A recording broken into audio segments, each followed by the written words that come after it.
What's going on, everyone? Welcome to another Done Differently video. In this video, I'm going to talk to you guys about how I got my Tesla solar roof completely for free. That's right, Elon just called me. He said, Bastian, I've seen your videos, they're fantastic, I'm giving you the roof for free. I'm just kidding, that didn't happen. I'm going to just give you guys a brief update on the Tesla solar roof. There's not that much exciting stuff going on, but I want to talk in this video about EVs, and in particular about a financial comparison of the Tesla Model 3 to literally any other EV that's out there as a lower budget. Alright, first and foremost, welcome to the channel. My name is Bastian. If you guys are new to this channel, this is a tech smart money channel where I talk about my Tesla solar roof project and anything tech and smart money related. If you guys enjoy this content, you have the option to subscribe and like and share the video. Alright, before we get right into it, I want to do a brief disclaimer, because I know this isn't going to be an in-depth spreadsheet financial analysis, and at some point in the future I'll maybe do it. What I'm talking about is a financial comparison of a Tesla Model 3 to basically any lower budget electric car. So personally, I have an EV. I've had an EV since 2018, and it's not a Tesla Model 3, but I love driving EVs because I think they're fantastic. And with all of the incentives going on, they're a really good choice to be driving. As far as maintenance goes, they're pretty much just really none. There's tires and brakes once in a while because you have the regen braking, it saves you. So I know I'm gonna get probably a little bit of beef for this, but first and foremost, I love what Tesla's doing with their cars. I love how they're thinking about innovation, and I think right now, the Tesla Model 3, or pretty much any Tesla on the road, is the smartest EV that you can purchase. And if that is something that's the most important thing for you, have all of the features of an EV, I think it's probably your best bet. It's the most bang for your buck. So with that being said, I don't want to hate on Tesla by all means. I think they have a fantastic product, and the market shows that. You know, they're pulling all these other car companies into the EV market. With that being said, I want to talk about some other EVs and why I think personally that although a Tesla is probably the best featured electric car you can get on the market, it's not the best financial decision to get an EV. I want a Tesla Model 3, and at some point in the future I will get one. I just think financially it's not quite there. So the very first thing I want to talk about is the want versus need, the forever car versus the car that you treat as an appliance. All right, so I'm gonna start off a little bit by talking about my experience. My first EV was a Fiat 500e, which was basically in California a compliance car. California has regulation to where a car manufacturer, in order for them to be able to sell in California, they have to either meet a maximum fuel efficiency rating or at least have cars available that exceed a certain efficiency rating. And electric cars are by far the most efficient vehicles that you can drive. Hence, Fiat wanted to get in the US market, and they brought out the Fiat 500e pretty much exclusively for California, and I think for Washington or Oregon or something like that as well. I purchased one used from a dealer, and it was really inexpensive. It was $8,500, and I drove it for about a year and a half, and I sold it for $7,500. I got tax incentives and everything along the way too. Not tax incentives, I got state rebates. That's what I got, which is a fantastic car to drive. And I enjoyed that car, and honestly, it's like a go-kart. All the internals of that car are fantastic. Everything inside that car is made in Germany Bosch stuff, and it's a liquid cooled battery, which is really important. And yeah, I enjoyed driving that car. It had two major drawbacks. One, it was tiny, and two, it didn't have a lot of range. It was really terrible on range. Again, this was just for me to drive to work and home. I really didn't take it that far. Well, there's a few occasions where I may have had like 2 or 3 miles left on the battery, but I don't want to talk about it. I made it. We had a baby, and that car was no longer feasible. I wanted to keep driving an EV. I didn't want to quite commit to a Tesla, partially because the EV space itself just blowing up. You know, it's just the technology is changing so much. My wife just this morning sent me a talk from UC Irvine talking about battery technology and energy density and all those things, and that's all changing. And that's really the bottleneck. It keeps it from advancing itself, and basically packing more energy into a smaller amount of weight is what's holding it back. Because on a car, you either save weight or you make it more efficient. And if you do both, well, that's kind of like the holy grail, right? Imagine a Tesla that could go 4,000 miles on a charge. It's pretty good, right? The car was no longer feasible for us as a family. And then through a deal side that shall be unknown. I just don't want to blow these forums up and stuff like that because people are trying to get deals on these cars. And you'll have to figure, you're gonna have to find it. I got an e-Golf. The e-Golf is a completely electric car. Again, it's a compliance car.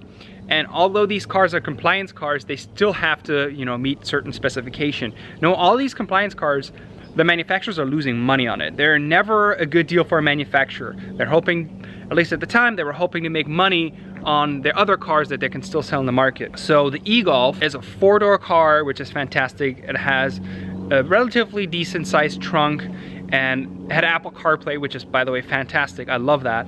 It's a big seller for me. So that was a huge plus for the e-Golf, and that's why I got it. The other reason behind getting the e-Golf is because VW had not produced a lot of EVs. They hadn't reached the 200,000 limit to no longer get the federal tax rebates, give that out to the purchasers. And I got the $7,500 tax rebate. I actually made a video on it. I'm gonna link it up here. Literally no one watched it. It's fine, honestly, I don't care. I made a video about how I got that car for free, and it turns out, because now I'm in the process of selling it, that car actually paid me, which is crazy. There's this crazy trend of the EVs and the state incentives. Now that car is fantastic and I love that car. What I love about that car the most is that it looks like a Golf. And if you're a little bit of a car enthusiast, you know that the Golfs have a long heritage of, you know, of their designs, and I think that's a fantastic looking car. It's very inconspicuous. Most people don't know that's an EV. The range is very low on that, and here's a big drawback, which I never liked, and my intention was never to keep that car forever, is that the battery is not liquid cooled. It's a battery that's cooled passively through the airflow. If you know anything about EVs, the Nissan Leaf had a really bad thing happening when they first brought them out. Basically, you can get a Nissan Leaf for, I don't know, they probably give them to you for free because the battery degradation was so crazy because they didn't manage the battery. VW has done their testing and they're sure the battery is fine the way it's cooled. I don't know. It's not a car that I'd like to keep forever, especially with the range. And so my intention was never to keep that car forever. And here we are today. I just signed the lease for a Chevy Bolt. Now, you'll probably see the trend here. All these cars are either compliance cars, second-hand cars. The e-Golf was a brand new car, my first brand new car, or a lease. My reason for that being is, one, I'm trying to postpone the financial impact purchasing a Tesla will have on my finances, which is not insignificant, you know. And two, the Tesla I kind of see as the forever car. And since so much is changing in the EV space, you know, I think there's some time left in the market to mature to where changes aren't happening so rapidly. Now, that could all be completely wrong, I don't know. But for the time being, there's some other obligations that I'd like to focus a little bit more on. So if I can keep my payment pretty low and I'm just commuting and I just, you know, my daughter is about 2 years old, so she's probably gonna make a mess. So now I'm in the Chevy Bolt, or I'm waiting to be in the Chevy Bolt. Here's a couple of things that I liked about it and a couple of things I don't like about it. What I really liked about it is it's a lease for 3 years, 10,000 miles, and my payment is $130 a month. I don't do all that much driving, and $130 a month is a really sweet deal. I had to put $3,000 down, but there is a clean vehicle rebate for $2,000 in California, which I've applied for, which basically is $1,000 down and $128 a month. It has 4 doors, which is fantastic for family, a little bit larger trunk, still Apple CarPlay, which is fantastic. I want to keep that. And a lot longer range, which was kind of really important. So I'm gonna be keeping that car for 3 years. My reasoning for having that car for 3 years is because it will set a timeline to when I then have to make a purchase on a Tesla Model 3 and not be a cheapskate. Yeah, so that's kind of my other incentive behind it, because otherwise I'd keep doing the, you know, the secondhand car leasing, all those hacking, you know, financial hacks. But at some point I'd like to get in a Tesla because it's a fantastic car. It's got a lot of nice features that I'd like to use. Let's talk a little bit about just the Model 3, because there's the S, the X, etc. The Model 3, in my opinion, is a fantastic looking car. And it's honestly, the Model Y is just one evolution up. It's just a little bit of body change type. But the price of that car is anywhere between $35,000 to, if you really spec it out, like $60,000, $70,000, I believe. And that's not something I want to bite into right now. I think I can live without the features for a little while longer. As you know, I'm making Tesla solar roof updates, and everyone has their limitations, right? Their financial limitations. I'm a somewhat conservative way in a financial matter where I don't want to hit my limitations. I want to be comfortable. I know if I get a Tesla Model 3, I can do it. It's no problem. I'd probably be still decently comfortable, but I want to get to a point where it's, you know, it doesn't take any notice on my finances. I think it's just time to just wait a little bit longer, understand your wants versus your needs. I want a Tesla, but I don't need one. I just need a car to get around. And that's why I'm holding off on the Tesla Model 3. Again, I love the Teslas. I love the Model 3. I think they're fantastic cars. And this is not a clear one-by-one comparison because it's not even close. But from a financial standpoint, and separating your wants and your needs, I think this is a good way of looking at it. All right, I totally forgot. I forgot to give you guys a Tesla solar roof update. Really not much exciting things are happening here besides my advisor every 2 days texting me, have you gotten the documents? And I'm saying, I haven't gotten the documents. And by documents, you mean the financial documents.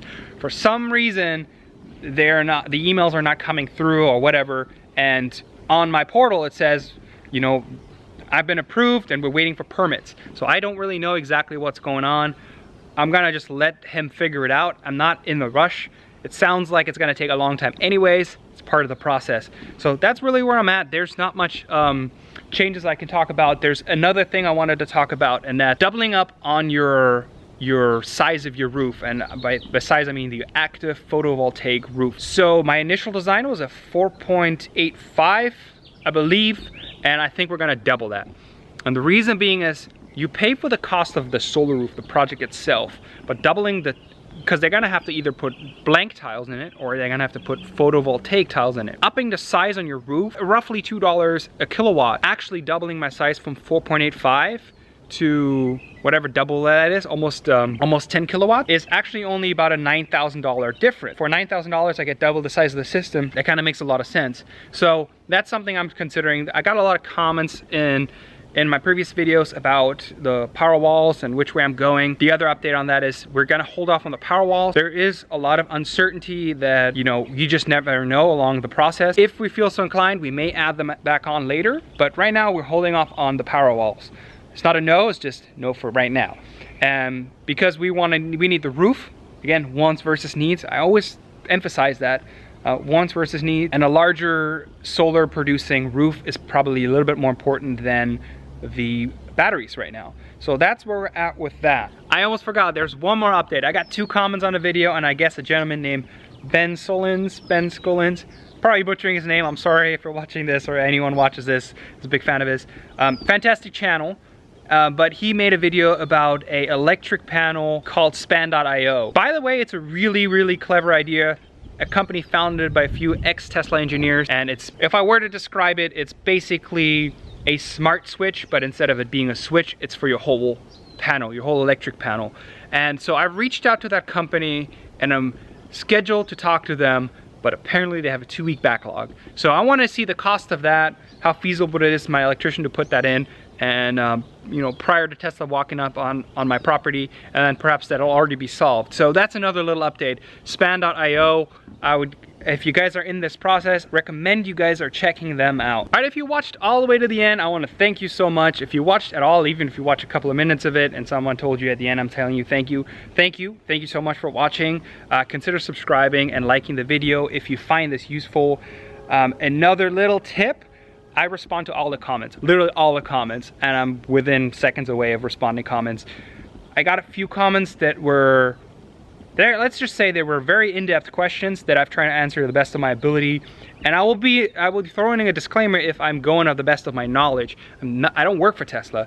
I'm not linked into Elon Musk's brain, but I will answer those questions. And so just go through the comments, because there's a ton of info that keeps breeding up on that, because I respond to it best as I can, and people have really, really good questions, which is fantastic. All right, that's it for this video. I hope you guys found this helpful. I'll see you guys on the next. That's it. Do you have anything else left?